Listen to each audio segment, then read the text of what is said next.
E o tema da minha mensagem hoje é o que Deus espera de nós. Então, me acompanha aí, Deuteronômio, capítulo 10, versículos 12 e 13. Eu vou ler esse texto inicial na NVI, a Nova Versão Internacional, que diz assim: Agora, ó Israel, que é que o Senhor, o seu Deus, lhe pede, senão que tema o Senhor, seu Deus, que ande em todos os seus caminhos, que o ame e que sirva o Senhor, o seu Deus, de todo o seu coração e de toda a sua alma, e que obedeça aos mandamentos e aos decretos do Senhor, que hoje lhe dou para o seu próprio bem. Eu quero tomar esses dois versículos, se você quiser, tanto pode deixar esse texto aberto como marcado. Em algum momento nós vamos voltar e tentar ler um pouquinho aí o contexto, versículos anteriores, versículos posteriores. Mas agora eu quero partir da pergunta: o que o Senhor espera de nós? A versão atualizada de Almeida, Nova Almeida atualizada, usa a pergunta: o que é que o Senhor requer de ti? No entanto, a expressão usada no original, esse requer, conota um pouquinho mais do aspecto de exigência, mas a palavra usada no original hebraico fala de pedir. Deus pede. Isso não precisa necessariamente ser confundido como opcional, mas eu quero tomar exatamente essa frase: o que é que Deus pede? E eu gostaria que a gente pudesse conversar a respeito desse assunto, da expectativa de Deus, daquilo que Ele requer de nós, pensando esse assunto em pelo menos 3 aspectos. Eu quero fazer aqui 3 perguntas. Primeiro, por que Deus faria algum tipo de exigência a nós, ao seu povo, aqueles que o seguem? Segundo lugar, o que exatamente Deus requer de nós? E, em terceiro lugar, nós vamos tentar trabalhar a razão, o motivo desse pedido que Deus fez. Então, acredito que olhando para o próprio texto, nós podemos entender que o fato de Deus fazer exigências, e não apenas nos colocar numa posição onde a gente pode pedir algo a Ele, mas Ele também pedir a nós, precisa nos ensinar algo. Eu gosto de dizer que oração não é apenas o meio através do qual eu e você recebemos de Deus aquilo que a gente quer. Oração também deveria ser, em contrapartida, o meio através do qual Deus recebe de nós, consegue de nós o que Ele quer. É o que nós aprendemos quando o Senhor Jesus, no jardim do Getsêmani, dobra os seus joelhos para dizer a Deus: seja feita não a minha, mas a sua vontade. Muitas vezes nossa vontade pode entrar em rota de colisão com a vontade de Deus. E nós precisamos entender que o ambiente de oração, o mesmo ambiente onde nós podemos pedir a Deus e conseguir de Deus algumas coisas que queremos, também deveria ser um ambiente de rendição, onde Deus possa conseguir de nós aquilo que Ele quer. Isso significa que, seja na oração ou em qualquer outro aspecto do nosso relacionamento com Deus, nós temos que reconhecer que esse relacionamento é uma via de mão dupla. Nós precisamos entender que no relacionamento com Deus, nós temos não só direitos, mas nós também temos deveres. Hoje em dia eu vejo uma ênfase de um evangelho que ele promove, simplesmente anuncia o bônus.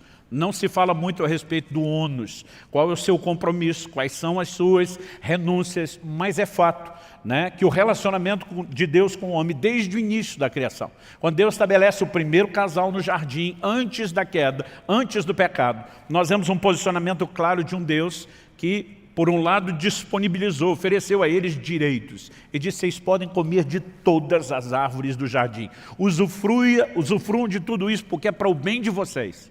Mas o Senhor faz uma restrição. Ele diz: mas da árvore do conhecimento do bem e do mal, vocês não podem comer. Então eles tinham direitos, mas eles também tinham deveres. E quando olhamos essa perspectiva, por mais que pareça um tanto quanto óbvia, eu acredito que ela não tem estado tão presente na forma de pensar dos crentes de uma forma geral. Muitas vezes olhamos para Deus como aquele que tem um compromisso de nos abençoar, de fazer aquilo que nós queremos, e afinal de contas é por isso que a maioria acaba se disponibilizando, pelo menos no início, antes de ter tanto entendimento ou maturidade, a andar com Deus, porque vê o lucro de um Deus que vai atendê-lo.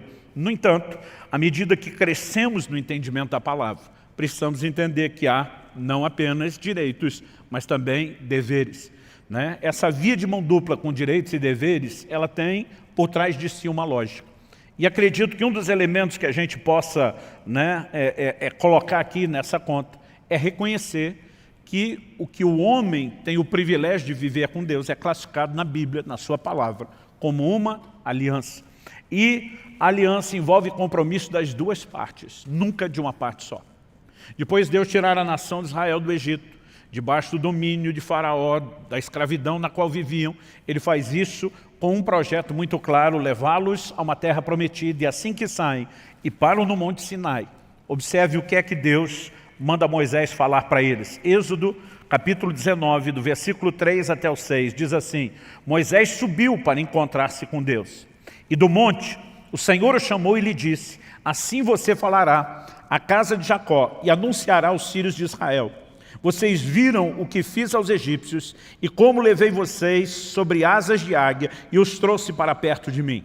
Agora, pois, se ouvirem atentamente a minha voz e guardarem a minha aliança, vocês serão a minha propriedade peculiar dentre todos os povos. Porque toda a terra é minha, e vocês serão para mim um reino de sacerdotes e uma nação santa. São essas as palavras que você falará aos filhos de Israel. Deus estava dizendo: eu tirei vocês do Egito, eu os trouxe sobre as asas da águia, eu tenho guiado vocês, eu tenho guardado vocês, eu tenho feito grandes coisas em favor de vocês, porque eu tenho um plano. Agora Deus está dizendo: se vocês querem ser a minha propriedade peculiar dentre todos os povos, que é o meu projeto, vocês têm que guardar a minha aliança.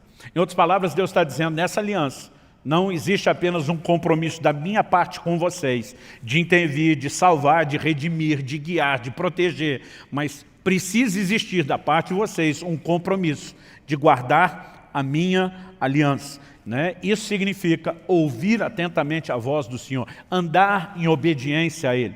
Então, nós vamos percebendo esse desenho. E, obviamente, quando a gente fala de uma via de mão dupla, de direitos e deveres, de compromisso das duas partes, embora a gente entenda uma parte desse aspecto do relacionamento que envolve o compromisso das duas partes, eu acredito que a gente pode não só não enxergá-lo de forma completa, como enxergá-lo de uma forma deficiente, incompleta.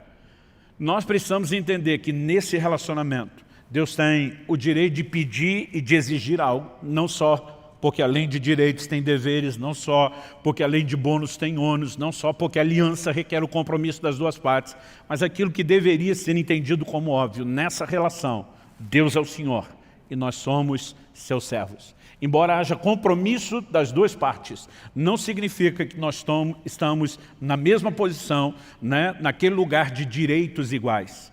Ele é Senhor. E senhorio implica no quê? Basicamente, em obediência, em submissão, em rendição. É por isso que em Lucas, no capítulo 6, no versículo 46, o Senhor Jesus diz: por que é que vocês me chamam Senhor, Senhor, e não fazem aquilo que eu mando? Ele está dizendo: é incoerente me chamar de Senhor. A palavra Senhor, a gente tem repetido isso aqui, era usada por um escravo quando ele se dirigia ao seu amo. A palavra Senhor significa dono, possuidor. Aquele escravo não tinha vontade própria, ele vivia para fazer a vontade do seu Senhor. Agora Jesus está dizendo: como é que vocês me chamam de Senhor, mas em vez de fazer a minha vontade, em vez de fazer o que eu mando, vocês decidem andar na sua própria vontade, fazendo apenas aquilo que vocês querem. Então, quando nós começamos a pensar esse desenho, acredito que isso nos ajuda a entender melhor o que é o relacionamento com Deus. Não estamos atrás de uma única intervenção de Deus ou outra, não estamos apenas atrás do favor do Senhor e do que Ele pode fazer de nós. Nós queremos o relacionamento, o pacote completo. Nós queremos interagir com Ele exatamente da forma como Ele espera de nós. Você pode dizer amém? Então, precisamos entender, pressupõe-se que Ele tem todo o direito de externar esse tipo de expectativa em relação a cada um de nós. A segunda coisa que eu gostaria que a gente pudesse pensar, de acordo com esse texto, é o que exatamente, especificamente, o que Deus requer de nós. Então, nessa pergunta que Deus, através de Moisés, faz à nação de Israel, e agora, ó Israel, o que é que o Senhor, seu Deus, lhe pede? Senão que tema o Senhor. Em primeiro lugar, ele destaca aqui temer a Deus. Você pode repetir isso comigo? Diga: temer a Deus. Mais uma vez, com gosto e vontade. Vamos tentar, planeja, junta a força aí dentro de você, e diz comigo: temer a Deus. Ótimo. A segunda coisa, ele diz assim: que ande em todos os seus caminhos. Segundo lugar, diga comigo: andar em seus caminhos. E depois ele diz: e que ame e sirva o Senhor, seu Deus, de todo o seu coração e de toda a sua alma. Terceiro lugar, diga, amar e servir com intensidade. Então podemos repetir as três, diga, temer a Deus, andar nos seus caminhos, amar e servir com intensidade. Mas pastor, tem 4, porque o texto diz aqui que obedeça aos seus mandamentos. Eu quero te mostrar, depois de falar dessas primeiras 3 coisas, que a 4ª é apenas um resumo, um arremate final. Por quê? Temer a Deus é mandamento a ser guardado. Andar nos seus caminhos é mandamento a ser guardado. Amar e servir o Senhor de todo o coração é mandamento a ser guardado. Então, acredito que quando ele encerra falando sobre guardar os mandamentos, ele não está necessariamente falando de um 4º aspecto, né? Mas ele está arrematando a ideia de que a nossa relação com Deus se resume na obediência que nós devemos a Ele. Mas vamos falar em primeiro lugar do temor a Deus, né? Eu tenho percebido que muitas pessoas têm tratado do assunto do temor a Deus de uma forma muito equivocada. Hoje em dia, muita gente tem falado a respeito da graça de Deus. A graça de Deus não é um assunto novo. Ela é anunciada desde o início da história da igreja, desde o início do Evangelho. No entanto, a graça não apenas ela foi ensinada e proclamada dentro dos fundamentos bíblicos, ela também tem sido, ao longo do tempo, distorcida. Em Judas, né, no capítulo único, verso 4, ele fala daqueles que estão, né, transformando a graça de Deus em libertinagem. Alguns, não entendendo o favor oferecido de Deus, começaram a tratar da graça como se fosse uma permissão para pecar, e não a capacitação, o empoderamento divino para a obediência. Outros começaram a trazer uma ideia, como se do Velho para o Novo Testamento, Deus mudou. Né? Eles não falam dessa forma, mas a conclusão que nós chegamos é que parece que Deus se converteu. No Velho Testamento Deus era mau, terrível, né? Exercia juízo, mas no Novo ele virou amor. O que é uma grande bobagem tratar Deus como se ele fosse, né, alguém possível de sofrer mudança. Em Malaquias 3,6 Deus diz, eu, Senhor, não mudo. Tiago capítulo 1, verso 17, a Bíblia diz, nele não há mudança, nem sombra de variação. Logo, não há mudança em Deus. Então nós não podemos olhar como se no Velho Testamento Deus fosse uma coisa e no Novo Testamento ele tivesse se tornado outra. Logo no 2º século da era cristã, né, houve um camarada que trouxe muitas distorções, muitas heresias, chamado Marcião. E a gente brinca que até hoje existem os marcionitas, são aqueles, né, que acabam replicando o ensino dele, conhecendo ou não. Ele dizia que o Deus do Velho Testamento era um e o do Novo Testamento era outro. Né? No Novo Testamento ele não aceitava nem os evangelhos e o ensino de Jesus. Era só Paulo que tinha a revelação. E alguns parecem estar agindo assim. Eu tenho visto gente dizer, temor é coisa do Velho Testamento. E eu digo para alguns, eu acho que você não andou lendo o Novo Testamento. Né? Embora nós estamos partindo de um texto do Antigo Testamento falando sobre temer a Deus, Atos 9:31 diz, assim a igreja tinha paz por toda a Judéia, Galiléia e Samaria, edificando-se e caminhando no temor do Senhor e no consolo do Espírito Santo crescia em número.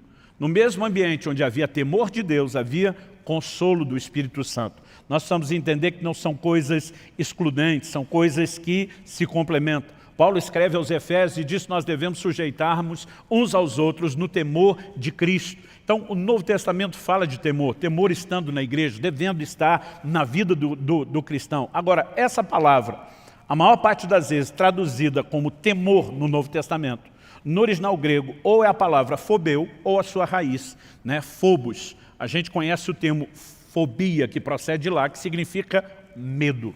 Né? A tradução dessa palavra, que muitas vezes aparece como temor, ela sugere tanto medo e receio, como também tem a conotação de respeito e reverência. Agora, eu olho para algumas pessoas e percebo que elas dão um ênfase na palavra, como se eu e você tivéssemos que viver aterrorizados em relação a Deus.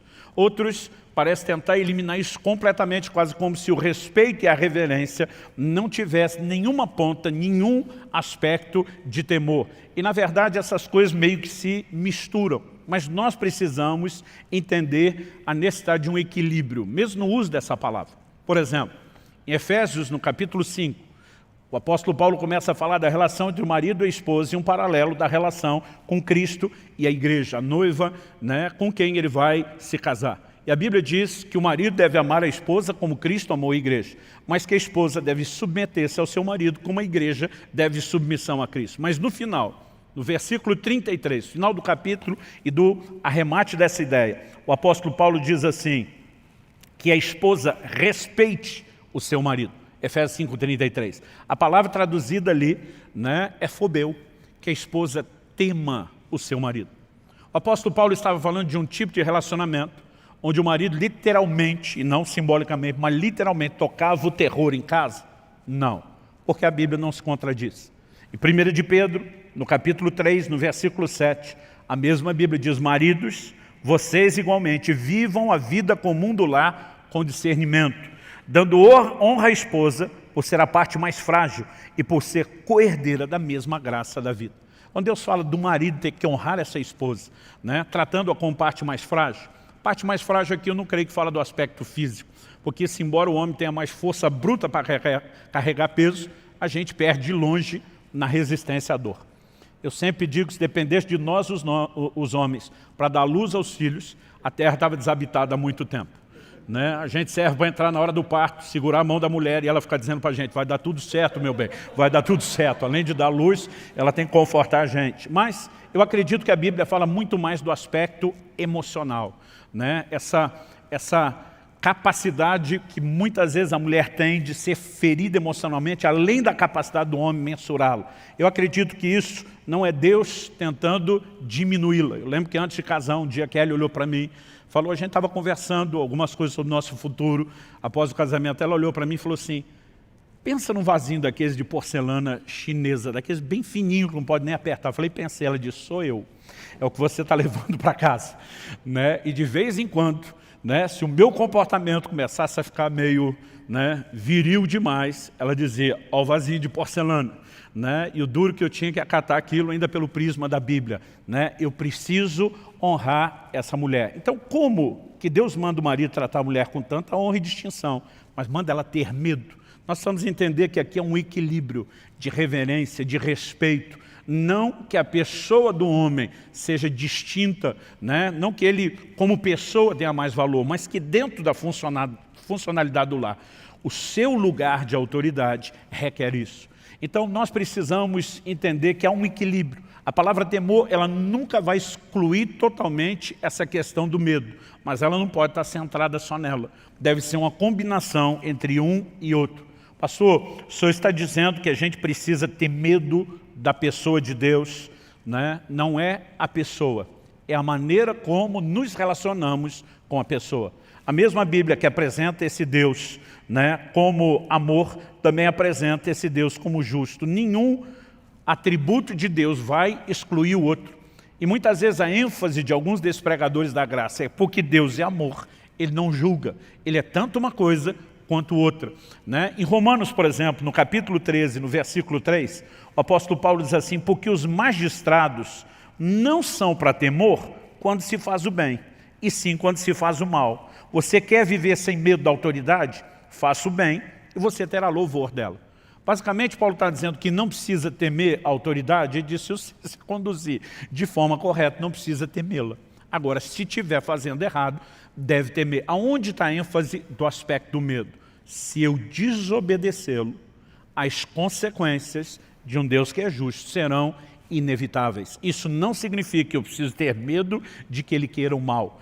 Esse é o mesmo Deus que desde a antiga aliança já dizia, eu é que sei os pensamentos que eu tenho acerca de vós, são planos de bem e não de mal, para vos dar um futuro e uma esperança.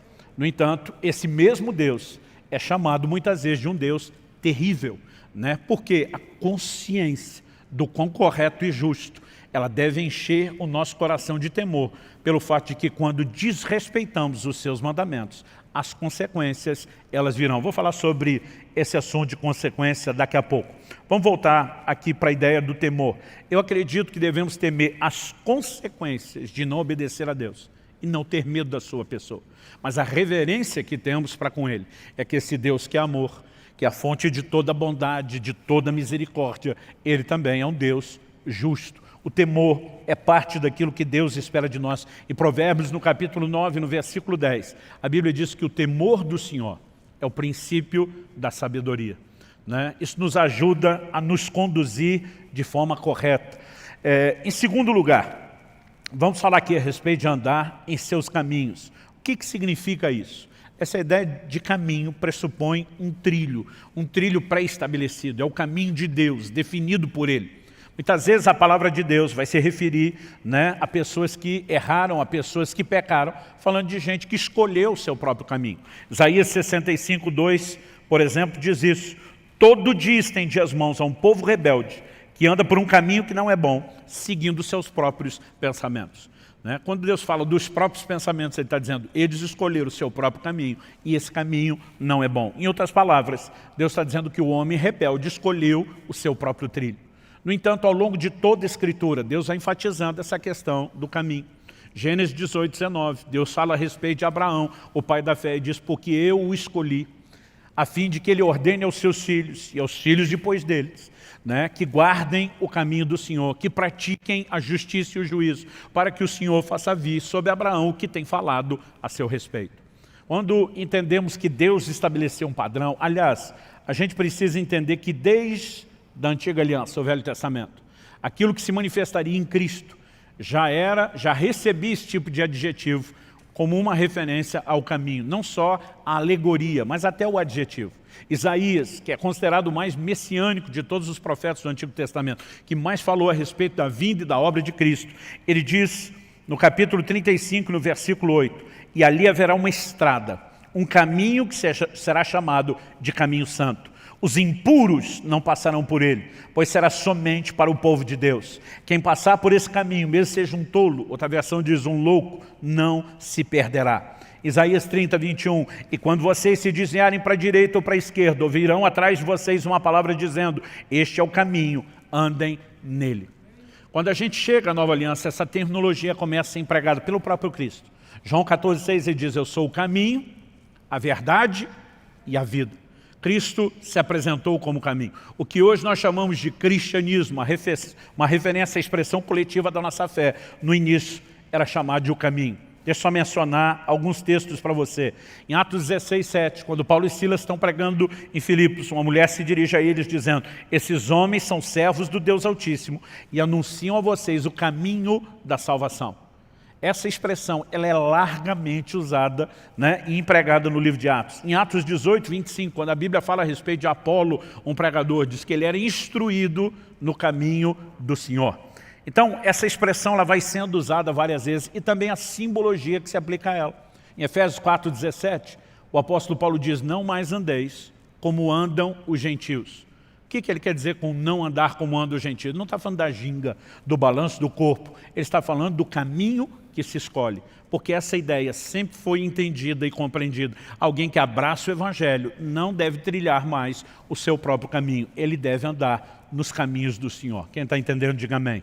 Isso de novo nos remete a um entendimento de obediência e de cumprir aquilo que o Senhor predeterminou, estabeleceu para o homem desde o início, né? Aliás, eu acho muito interessante quando a gente mexe nesse assunto de obediência, entender o quão forte é a expectativa de Deus a respeito desse assunto. E daqui a pouco, quando a gente falar sobre guardar os mandamentos, a gente dá uma arrematada final falando de obediência.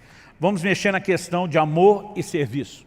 Pastor, a gente não poderia desdobrar, assim como o Senhor falou do temor como um dos aspectos da obediência, de andar nos caminhos do Senhor como outro. Não dá para desdobrar amor e serviço? Dá. Mas também dá para tratar deles juntos, né? Até porque a forma como amar e servir de todo o coração e alma é apresentado, me parece que a intenção é comunicar muito mais uma união do amor e serviço do que só tratá-los de forma separada. Outro dia alguém me perguntou, pastor, é possível servir a Deus sem amá-lo? Eu falei, mas falei, é impossível amá-lo sem servi-lo. E a pessoa ficou me olhando e falou, nunca pensei nisso. Falei, bom, vamos pela primeira frase, que é possível servi-lo sem amá-lo. Carta à igreja de Éfeso no Apocalipse. Em Apocalipse 2:2, o Senhor começa falando com essa igreja, né, assim, conheço as tuas obras, o teu labor e a tua perseverança. Eu gosto de brincar que aqui tem uma progressão. Obras fala de gente ativa que trabalhava, mas labor é quando você começa a entrar no nível de intensidade e cansaço. Agora, perseverança É aquele modo que de vez em quando nós estamos botando pilha nos nossos pastores, nos nossos líderes, que é sangue nos olhos, faca no dente. Né? É quando você, com ou sem vontade, com ou sem inspiração, você põe tudo de você naquela disposição de serviço. Eles tinham uma alta performance. Mas nos versículos 4 e 5, nós vemos o Senhor falando: tenho, porém, contra ti, que abandonaste o teu primeiro amor. Então, a performance de serviço, de trabalho estava alta, a paixão estava lá embaixo, no chão, no chinelo. O que é que Deus acaba dizendo para esse anjo, para o mensageiro dessa igreja? Ele disse: se você não se arrepender, eu vou tirar o seu candeeiro. O que significa o candeeiro? No capítulo 1 de Apocalipse, João tem uma visão e ele vê 7 estrelas e 7 candeeiros.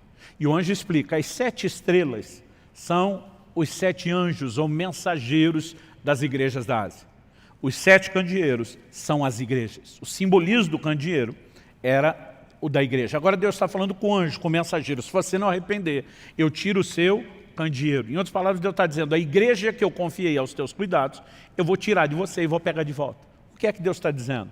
Se você não vai fazer o trabalho que você está fazendo, movido pelo amor, por paixão para comigo, Deus está dizendo: eu dispenso você do serviço. Em outras palavras, Deus está dizendo: eu não quero o serviço pelo serviço. Ou o seu serviço é uma expressão do seu amor para comigo, ou eu dispenso o seu serviço. Por outro lado, em João 21, dos versículos 15 a 17, onde Jesus pergunta por 3 vezes ao apóstolo Pedro: tu me amas?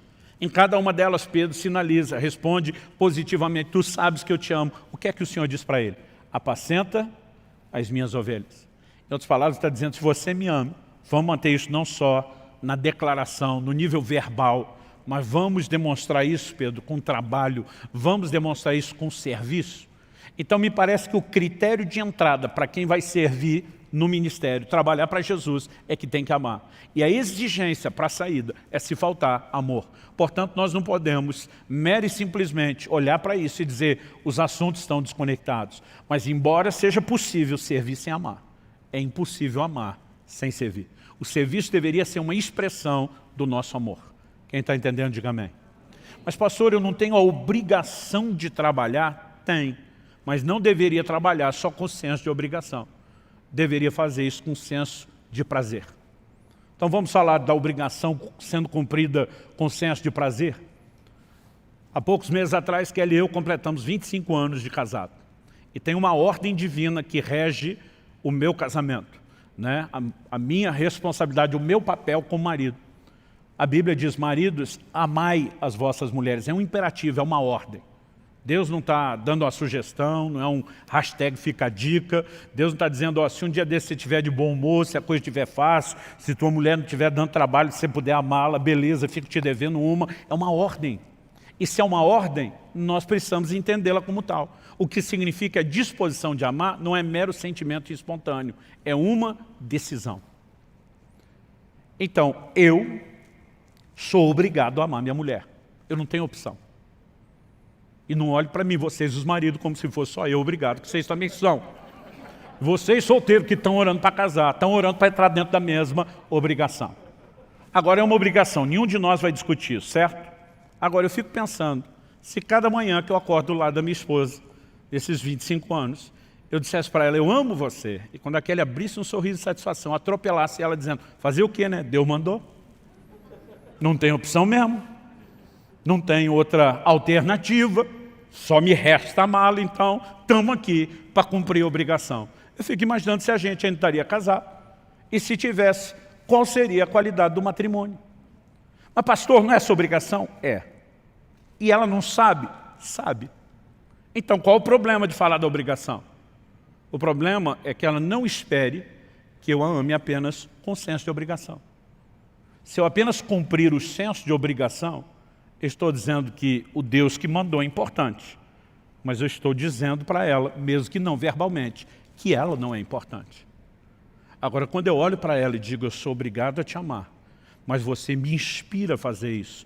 Você nunca fez com que isso fosse um fardo ou um peso. Você torna a minha obrigação leve, eu posso cumpri-la com alegria. Eu estou dizendo que não apenas o Deus que me mandou e eu obedeço é importante, mas que ela tem importância e valor para mim. Agora vamos colocar isso diante de Deus. a gente diz, Senhor, eu vou servir o Senhor só para não me dar mal na eternidade, para não desobedecer e para não ficar sem galardão. Deus espera de mim e de você muito mais do que o senso de obrigação. É lógico que o temor precisa estar lá. O apóstolo Paulo dizia, ai de mim se não pregar o Evangelho. Estou em rota de colisão com a vontade de Deus, em plena desobediência. Ele diz, eu tenho temor a ponto de dizer, ai de mim. Mas Paulo fazia isso só pela obrigação? Ele dizia, não. Para que eu não cumpra só com a obrigação. Ele dizia, eu vou além, eu me desdobro, eu me sacrifico mais do que Deus pediu, de olho no galardão e na recompensa, e na mensagem que eu vou declarar a Deus. Quem consegue entender a diferença? Nós precisamos ser um povo, né, que entenda a importância de servir ao Senhor, mas que faça isso não só por causa de cobrança, não só por causa de pressão, e nem só por causa de anseios pessoais. Porque muitas vezes nós queremos fazer coisas que Deus não pediu e não queremos fazer coisas que Ele pediu. Então, muitas vezes, né, para que a gente se conecte ao lugar correto de serviço, nós vamos ter que dizer, por amor ao Senhor, eu vou abrir mão daquilo que eu queria e vou fazer aquilo que o Senhor quer. Agora, tanto uma coisa como outra, seja tratada de forma separada, o amor e serviço, ou de forma conjunta, é apresentada como algo que a gente precisa fazer de todo o coração. Eu acredito que é nessa expressão que fica muito claro e evidente que Deus espera de mim e de você, mais do que o senso de obrigação, mas o senso de prazer, de dedicação total e plena a Ele. Isso significa que nós temos que dar o melhor de nós nessa relação, tanto de amor como de serviço. Você pode dizer amém? Então, depois de falar de temer ao Senhor, de guardar os seus caminhos, em terceiro lugar, destacar aqui o amor e o serviço intenso de todo o coração. Nós vemos Deus arrematando o assunto, falando sobre guardar os seus mandamentos. Como eu disse antes, guardar os mandamentos não é um quarto aspecto. Na verdade, é aquilo que resume todos os outros aspectos. Ah, pastor, o senhor esqueceu de dizer que Deus requer de nós santidade. Afinal de contas, em Efésios 1:4, a Bíblia diz que Ele nos elegeu nele, antes da fundação do mundo, para sermos santos e irrepreensíveis. Não, está dentro do pacote. Isso é andar nos seus caminhos. Ah, pastor, o senhor esqueceu falar da adoração e da devoção. Pode botar isso no pacote do amor, né? Agora, algo que nós precisamos entender é a importância da obediência. Tudo aquilo que Deus espera de nós, pediu de nós, se resume na obediência que eu e você devemos a Ele. O profeta Jeremias confronta a nação de Israel e começa a dizer, citando aquele texto de Êxodo 19, que eu já li um pouco, quando o Senhor fala sobre Israel sendo a sua propriedade peculiar, né, dentre os povos, mas para isso, tendo que guardar a sua aliança e ouvir atentamente os seus mandamentos. Jeremias começa a perguntar, o que é que Deus requeriu de vocês lá no início? E ele diz, Deus nunca pediu de vocês sacrifício. O modelo de adoração do Velho Testamento era baseado no sacrifício. E diz, o que Deus pediu de vocês foi obediência aos seus mandamentos. Isso me leva a entender que mais do que a própria adoração, Deus espera de nós obediência. Aliás, o pecado é retratado na Bíblia, em 1 de João 3,4, como a quebra da lei, a desobediência. Então, o contraponto do pecado na relação com Deus, na vida de santidade, se resume na obediência. Às vezes, nessas proclamações distorcidas da graça, eu vejo gente tentando dizer que não há necessidade de obediência na nova aliança, o que é uma grande bobagem. E a maioria deles se baseia num texto muito mal aplicado, que é Romanos 10,4, quando a Bíblia diz o fim da lei é Cristo. Todo dia falou, está aqui, não tem mais lei, acabou toda a lei. Eu falei, você tem certeza que ele está falando de toda a lei? Porque daqui a pouco, ali na frente, no capítulo 13, ele vai mandar a gente obedecer às autoridades e às leis naturais. Então, não pode ser que ele está dizendo que acabou todo tipo de lei. Hebreus, capítulo 7, versículo 12, diz que onde há mudança de sacerdócio, e a grande mudança da velha para a nova aliança, é que a velha era baseada no sacerdócio levítico, e a nova é baseada no sacerdócio de Cristo, que o autor de Hebreus diz ser segundo a ordem de Melquisedeque. A Bíblia diz onde há mudança de sacerdócio, é mudança de lei. A Bíblia não diz que é extinção, desaparecimento de lei, que a lei cessou. Quando a Bíblia diz o fim da lei é Cristo, está falando de uma lei específica que regia a velha aliança, que constituía de muitos mandamentos e ordenanças, né, que na verdade, na nova aliança, são tratados de uma forma completamente distinta. Em Colossenses 2, 16 e 17, em Hebreus 10, 1, a Bíblia enfatiza que a lei ela não tem a imagem exata das coisas, mas a sombra de bens vindouros. Eles tinham muitas ordenanças, como, por exemplo, sacrifício de animais, que eu e você não temos que fazer, essas coisas cessaram. Aliás, na verdade, Jesus ainda diz assim, eu não vim extinguir a lei, eu não vim suprimir a lei. Ele diz, eu vim cumprir. Porque a lei, além de ter um caráter temporário, tinha um caráter profético, ela apontava para Cristo. Jesus diz para os judeus nos seus dias, examinais as Escrituras, e são elas que testificam de mim, tudo converge na pessoa de Jesus, e muita dessa simbologia se cumpre no sacrifício de Cristo. Agora, isso não significa que não haja mandamentos. Jesus diz, um novo mandamento vos dou. Novo pressupõe essa mudança de lei, mas que também agora há mandamentos a serem obedecidos.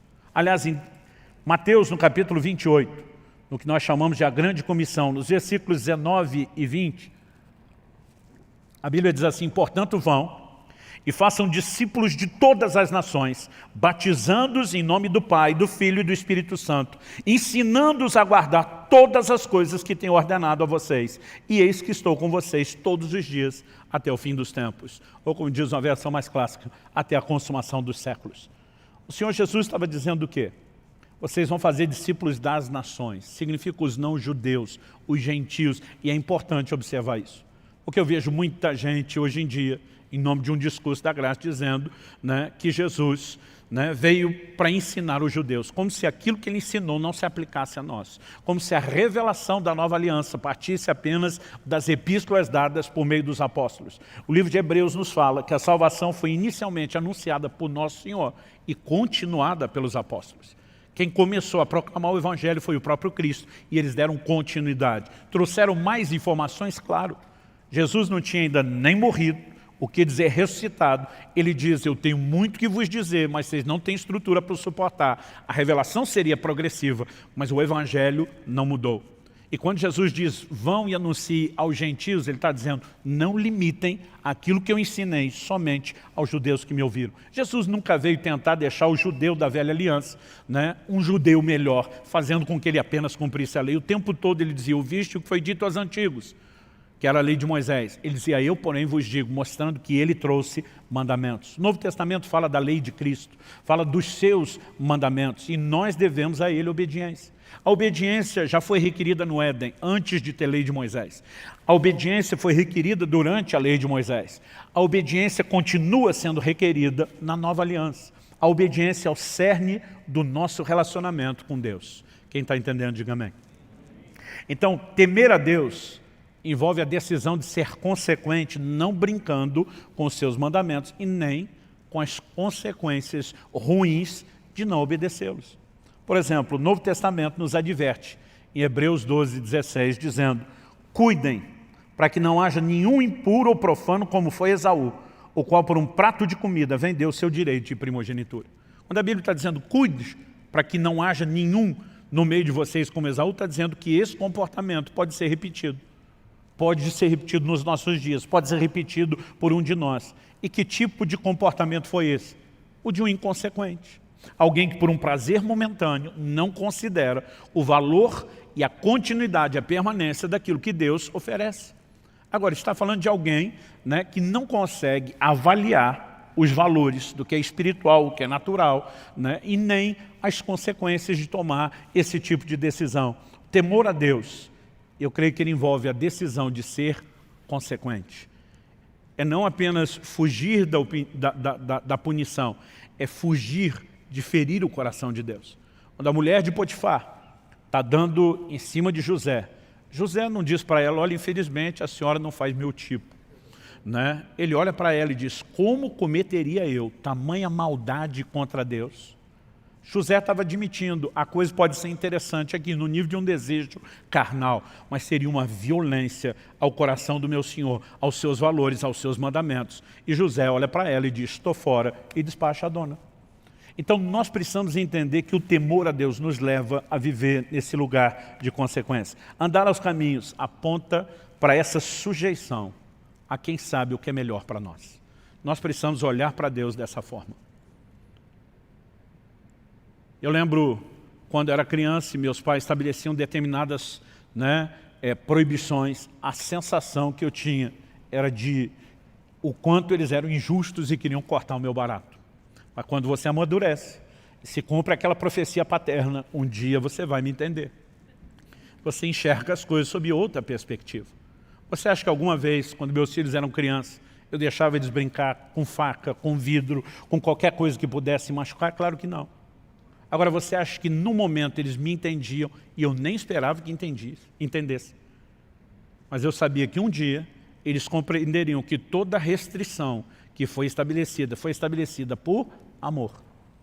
O relacionamento com Deus precisa ser baseado na fé de um Deus que está acima de qualquer suspeita. Por favor, diga amém. Nós costumamos dizer que o primeiro pecado lá no Éden foi a desobediência. Mas vou concordar com as palavras do meu amigo pastor Marcelo Jamal, que diz que o primeiro pecado foi a incredulidade. Porque o que levou o homem a desobedecer a Deus foi colocar em xeque o que Deus falou. A serpente, a chamada em Apocalipse antiga serpente como sendo o diabo e Satanás, traz um questionamento ao coração de Eva dizendo o seguinte: não, é que Deus sabe que no dia que você comer da árvore do conhecimento do bem e do mal, vocês vão ser como ele. O que Satanás estava insinuando?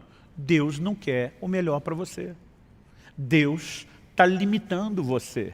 Deus está roubando de você não apenas prazeres, como privilégios, benefícios.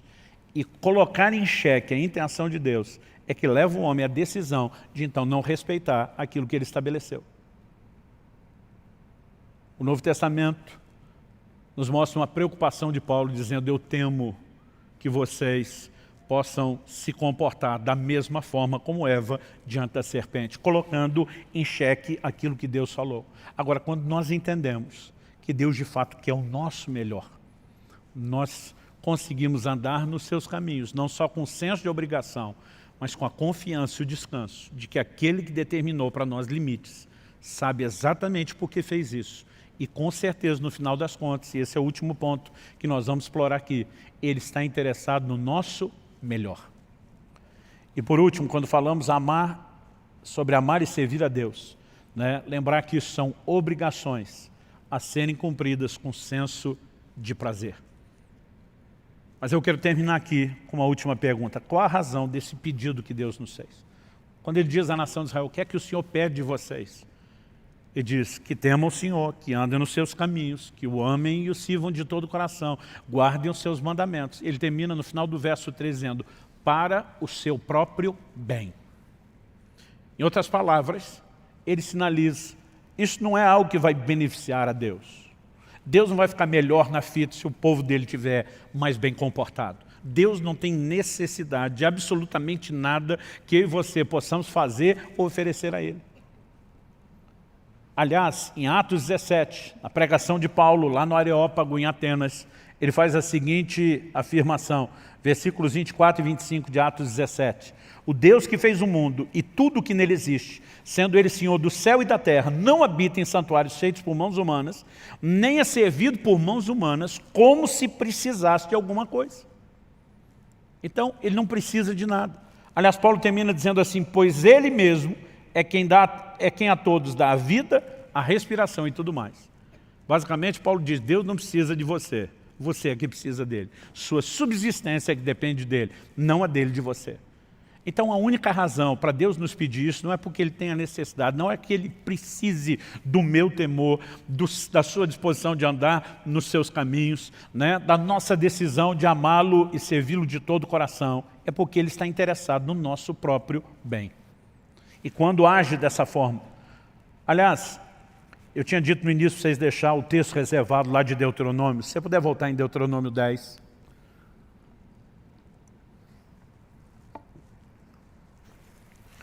Eu gostaria que a gente pudesse avaliar o versículo 11. A gente leu o 12 e o 13. Vamos ler o versículo 11, que é o versículo anterior ao nosso texto base. Nesse versículo nós lemos assim: porém o Senhor me disse, Moisés falando, levante-se e ponha-se a caminho diante do povo, para que entrem e tomem posse da terra que, sob juramento, prometi dar aos pais deles. Deus tinha tirado a nação de Israel do Egito com qual propósito? Não era que eles ficassem perambulando no deserto. Deus queria levá-los a um lugar de abundância, a uma terra que manava leite e mel. E acredito que isso também aponta de forma figurada para aquilo que Deus deseja para mim e para você. Deus também não nos tirou do mundo e do pecado para que a gente ficasse perambulando num deserto de aridez espiritual. Jesus diz, eu vim para que vocês tenham vida e vida com abundância. Efésios 1:3 diz, bendito seja o Deus e Pai de nosso Senhor e Salvador Jesus Cristo, o qual já nos abençoou com toda sorte de bênção nas regiões celestiais em Cristo Jesus. Deus tem um projeto de plenitude para mim e para você. Eu sinceramente esperava um amém, vou dar uma segunda chance para você. Deus tem um projeto de plenitude espiritual para mim e para você. Amém? Então assim, antes de tocar no que Deus requeria de Israel, ele já estava falando do lugar onde queria introduzi-los. Em outras palavras, Deus está dizendo, eu estou interessado no bem de vocês. Agora, o tempo todo ele advertia, mas se ao entrarem nessa terra, vocês não me obedecerem em vez de ter a bênção, vocês vão sofrer as consequências da desobediência, que é a maldição, o juízo. Aí ele fala nos versículos 12 e 13, do que ele requer de nós. Mas vamos ver os versículos seguintes, agora do 14 ao 16. Depois de falar que queria introduzi-los na terra, do que ele requeria deles, temor ao Senhor, andar nos seus caminhos, amá-lo, servi-lo de todo o coração, que se resume na obediência. Ele diz assim, 14 ao 16, eis que os céus e os céus dos céus são do Senhor, o Deus de vocês. A ele pertence a terra e tudo o que nela há. Mas o Senhor se afeiçoou. Observe essa frase, se afeiçoou. Algumas traduções dizem amou. O Senhor se afeiçoou tão somente aos pais de vocês para os amar. E a vocês, descendentes dele, ele escolheu do meio de todos os povos, como hoje se vê. A conclusão no verso 16, portanto, circuncidem o coração de vocês e deixem de ser teimosos ou rebeldes. O tempo todo a sinalização é Deus ama vocês, Deus escolheu vocês, Deus tem um plano extraordinário para vocês. Essas exigências têm um único propósito, para que a gente não quebre os princípios, né, que podem nos conduzir a viver a plenitude do que Ele tem para nós. Eu gosto de repetir essa frase, se você quebrar os princípios, qualquer um dos princípios que Deus estabeleceu, o princípio vai quebrar você, qualquer que seja ele, haverá consequências. No entanto, Deus estava dizendo, circuncidem o coração, não seja rebelde. Em outras palavras, entra no prumo. Por quê? Deus está dizendo, porque dessa forma eu vou poder fazer o melhor para você. Quando a gente volta lá em Gênesis, na criação, Deus falando com o primeiro casal, a gente vê que o único motivo do Criador requerer alguma coisa da criatura era o bem dela mesma. O Senhor diz o seguinte, da árvore do conhecimento do bem e do mal, você não deve comer. Porque no dia em que comer, certamente você morrerá. Então Deus está dizendo, porque eu quero o seu melhor e não o pior. Eu estou te dizendo que o limite tem que ser respeitado para que você possa experimentar aquilo que eu quero. O que nós estamos falando aqui não é nada profundo no sentido de que segredo espiritual que não sabia, mas talvez nos ajude a montar um quebra-cabeça de como pensar o relacionamento com Deus. Então vamos resumir. É uma via de mão dupla.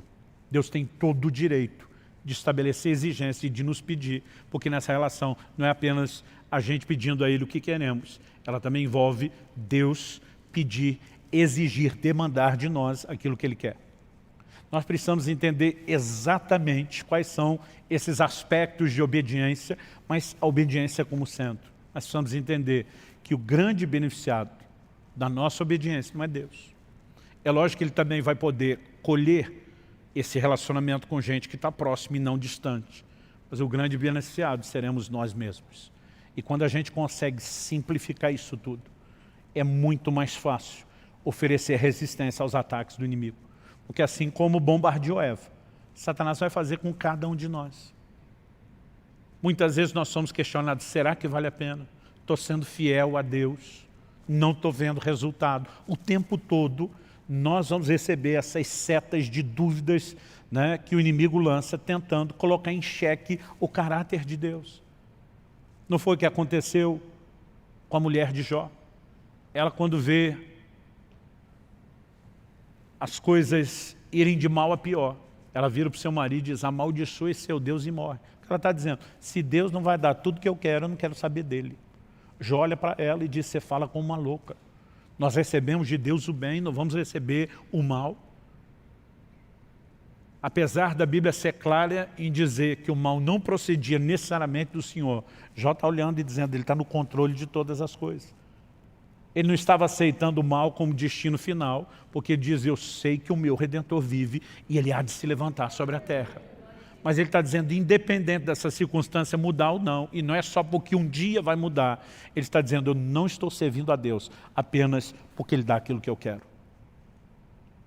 Quando nós começamos a entender que Deus está acima de qualquer suspeita e mantemos esse nível de fé, o nosso coração acaba sendo guardado. O que Satanás trabalhou com Eva não foi um completo descrédito à palavra de Deus. Foi uma manipulação e uma distorção da palavra. Aliás, não foi assim que Satanás tentou Jesus? Lança do pináculo do templo, porque está escrito, aos seus anjos dará ordem a teu respeito para que te guardem. Eu percebo que muitos cristãos que têm um conhecimento superficial das Escrituras, eles estão à mercê não só de ensinos errados, que tem espíritos de demônio por trás desses ensinos, mas eles estão à mercê muitas vezes de setas do inimigo tentando distorcer a aplicação da palavra. Mas à medida que vamos fortalecendo esse pensamento de uma maneira completa, sadio, mantendo esse Deus está interessado no nosso bem acima de qualquer suspeita. Eu não entendo porque Ele ainda não fez. Eu não entendo porque Ele ainda não respondeu. Eu não entendo, mas uma coisa é certa, Ele está no controle e Ele não falha. Eu gosto de uma frase de Lutero, o grande reformador. Ele diz, não conheço os caminhos pelos quais Ele me conduz, mas conheço bem o meu guia. Então podemos confiar nele, independente de entender os caminhos escolhidos ou não. Quando entendemos que no final das contas é tudo para o nosso bem, eu creio que o nosso coração começa a se blindar contra essa provocação do inferno, uma rebeldia ao controle e ao governo de Deus. Eu espero, como eu disse no início, isso não serve apenas para o ano de 2021. Os princípios bíblicos que abordamos aqui são atemporais. Mas nesse início de ano, logo nesses primeiros domingos, eu espero que você, em vez de apenas externar para Deus o que é que você espera dele, que você também abra o seu coração para entender o que é que Ele espera de você. O que é que o Senhor requer de você. Que você o tema. Que você ande nos seus caminhos.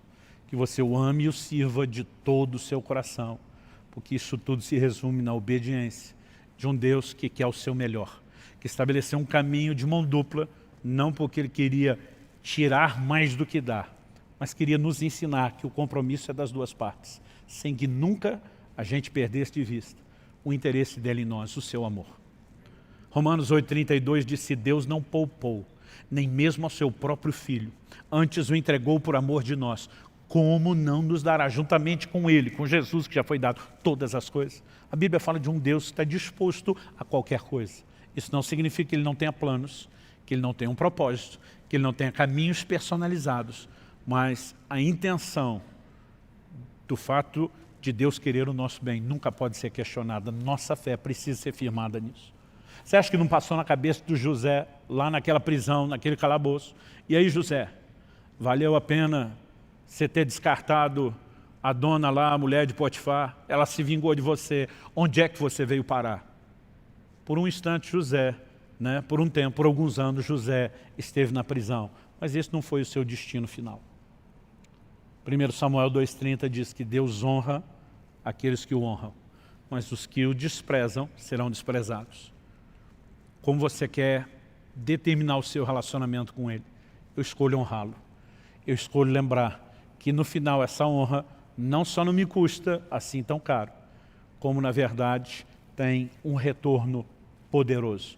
Além de me manter conectado e não distante de Deus, eu vou experimentar como resultado final o melhor de Deus. Isso é a proposta da Escritura e nós não podemos pensar de forma diferente. Eu tenho orado e tenho dito, Senhor, o que é que você quer de mim para esse ano? Eu sei que nós temos aqui princípios que são para todos nós, sem exceção. Mas muitas vezes Deus pode trazer algo que é personalizado, que é só para você. Eu já tive anos onde eu li a Bíblia várias vezes. Já tive anos onde no ano todo eu li a Bíblia uma vez só. Eu já tive anos onde eu estudei como nunca. 2020, Deus mandou reduzir drasticamente as viagens. E um dos propósitos era não só produzir, mas crescer. E nós precisamos, né, não apenas dizer para Deus quais são os nossos alvos. Nós precisamos orar, buscar de Deus o Espírito Santo. Eu quero entender, mesmo que isso não vier de forma imediata, mesmo que não vier com toda clareza, mesmo que eu não ouvi uma voz do alto, eu quero entender aquilo que o Senhor quer de mim.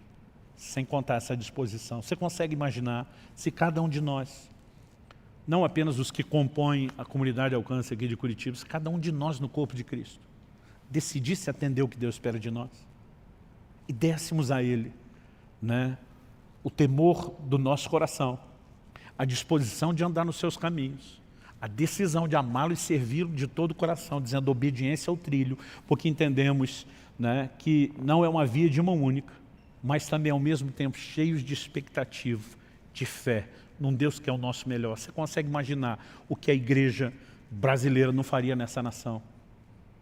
Então a pergunta é, por que não temos feito? E eu não estou aqui para julgar você. Talvez você seja novo na fé. Talvez você esteja no início da caminhada tentando entender e processar as coisas. Talvez você diga, pastor, eu sou, como diz a turma aí, já macaco velho.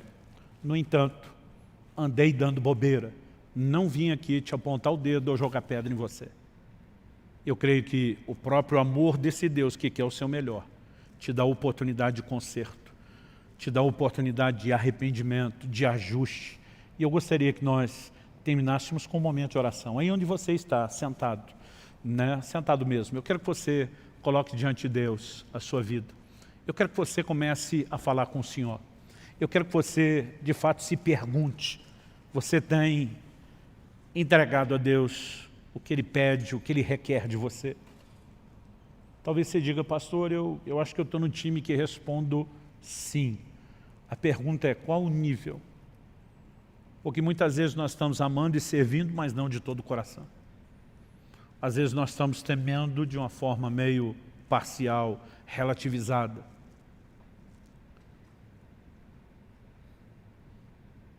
Independente de onde você esteja, eu tenho certeza que as coisas podem se tornar ainda melhores do que já estão. Se está ruim, pode melhorar. Se está bom, pode ficar melhor ainda. Pai, nós, em primeiro lugar, te agradecemos pelo privilégio de viver uma relação onde não estamos apenas debaixo do peso de obrigações. É por isso que a Tua palavra diz que os Seus mandamentos não são penosos, não são pesados. Nós oramos e suplicamos que a graça do Senhor seja derramada nesse lugar. A única forma pela qual podemos viver obediência aos Seus mandamentos, a esse alto padrão exigido na nova aliança, é por causa da capacitação, do empoderamento da graça. E nós clamamos que o Senhor derrame isso sobre nós. Nós oramos pelo sopro de vida do Teu Espírito. Nós oramos por despertamento. Nós queremos corresponder com aquilo que não é só uma expectativa do seu coração, é um requerimento, é uma exigência muito clara e específica, mas não queremos cumprir a obrigação só com senso de obrigação, queremos cumpri-la com prazer, e para isso suplicamos graça. Eu oro por cada um dos meus irmãos e irmãs, não apenas dos que estão aqui nesse auditório, agora, nesse momento, nos acompanhando presencialmente, mas cada um daqueles que nos acompanha pela internet. Mesmo aqueles que terão acesso a esse recurso apenas na forma gravada, depois que nesse momento, enquanto ouvem, o Teu Espírito Santo possa tocar as suas vidas. Nós oramos pela inspiração do céu, nós oramos pelo fortalecimento do alto, nós oramos por restauração sobrenatural se manifestando na vida de cada um deles. Nós oramos, ó Deus, por um verdadeiro exército de homens e mulheres de Deus se levantando na disposição de entregar aquilo que o Senhor pede. Colocamos diante do Senhor não apenas o curso desse ano, mas o curso das nossas vidas, desejosos de viver o Teu melhor. Manifesta a Tua graça. Nós clamamos em nome de Jesus. Em nome de Jesus.